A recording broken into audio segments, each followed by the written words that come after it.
Good morning प्यारे बच्चों।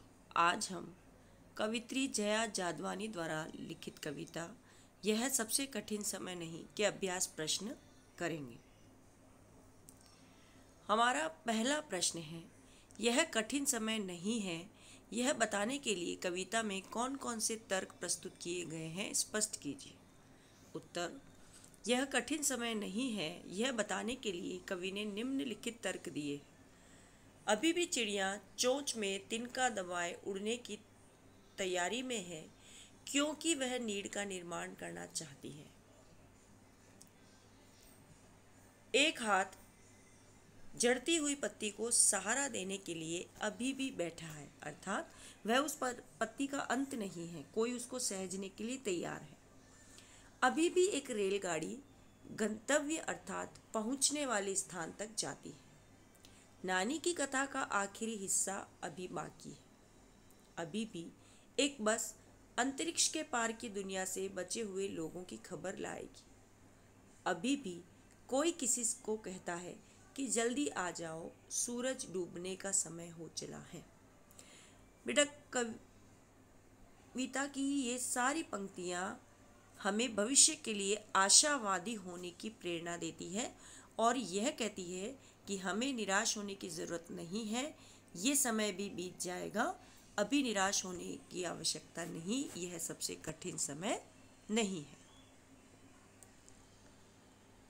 चिड़िया चोंच में तिनका दबाकर उड़ने की तैयारी में क्यों है, वह तिनकों का क्या करती होगी, लिखिए।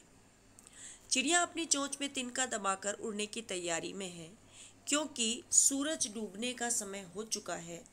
उसके डूबने से पहले चिड़िया अपने लिए घोंसला बनाना चाहती है। वह तिनके से अपने लिए घोंसला तैयार कर उसमें अपने बच्चों के साथ रहेगी। घोंसला उसके परिवार को सुरक्षा प्रदान करता है। वह चाहती है कि वह उस घोंसले में अपने परिवार के साथ बहुत ही सुखपूर्वक रहे। कविता में कई बार अभी भी का प्रयोग करके बात रखी गई है।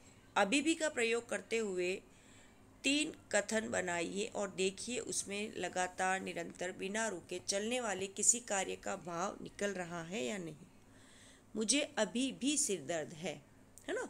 हमको ये बताना है बेटा कि जब हम किसी के साथ भी लगा लेते हैं तो उसमें कंटिन्यूटी, निरंतरता का भाव आ जाता है ना, कि कोई भी कार्य बिना रुके अभी तक हो रहा है। मुझे अभी भी सिर दर्द है।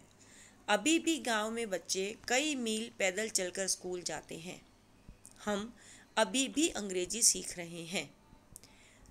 अभी भी कोरोना का प्रभाव चारों ओर है। अभी भी विद्यालय बंद हैं, है ना। इन वाक्यों में निरंतरता का भाव निकल रहा है। ओके ना, कि अभी भी लगा देने से यूँ लगता है कि कार्य अभी भी हो रहा है, उसमें पूर्ण विराम नहीं लगा है।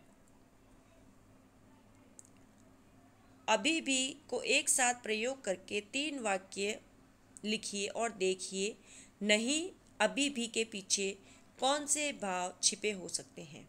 नहीं, अभी भी मेरी परीक्षा की तैयारी कम है। नहीं, अभी भी इमारत का निर्माण नहीं हुआ है।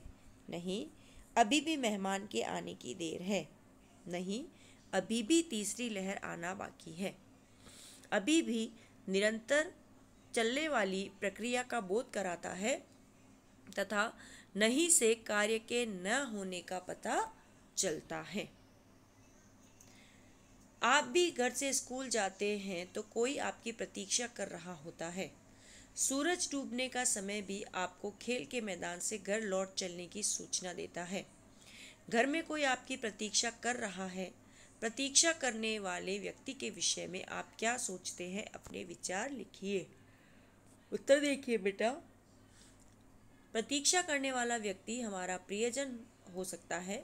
मेरे तो दिन की शुरुआत और अंत में माँ के प्यार से ही होता है ना। आपके परिप्रेक्ष्य में बात की जा रही है तो आपका घर में बेसब्री से इंतज़ार सिर्फ और सिर्फ आपकी माताजी ही करती हैं।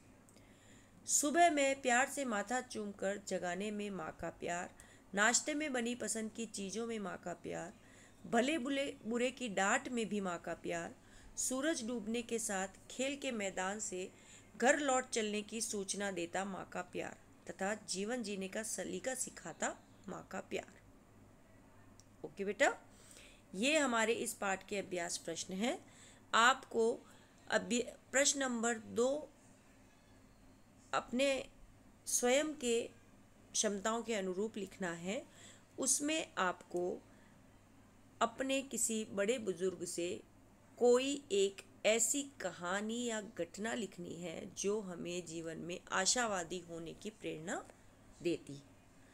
आपको इन सारे अभ्यास प्रश्नों को अपनी हिंदी की कॉपी में करना है।